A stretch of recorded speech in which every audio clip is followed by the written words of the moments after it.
Макарон жемеймін деген адамның өзі бұл тағамды қалай жегенін білмей қалады. Өте дәмді болып шығады.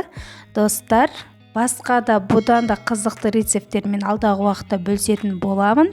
Менің каналыма тіркеліп, лайк басып кетіңіздер. Ал тағамның жасалу жолын осы видеодан мұқият қарасаңыздар, түсінікті деп ойлаймын. Бұлай сөзбен айтып жатудың да қажеті жоқ. Видеода барлығы анық көрініп тұр, білініп тұр дегендей.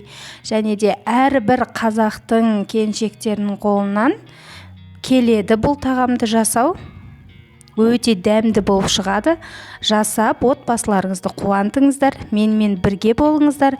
Менің каналыма тіркеліп, лайк басып, комментарий жазуды ұмытпаңыздар. Сіздерге бір сәттік жұмыс, ал маған үлкен шабыт сыйлайды. Достар, мені көріп тұрғандарыңыздай, тағамымыз өте тез дайын болады.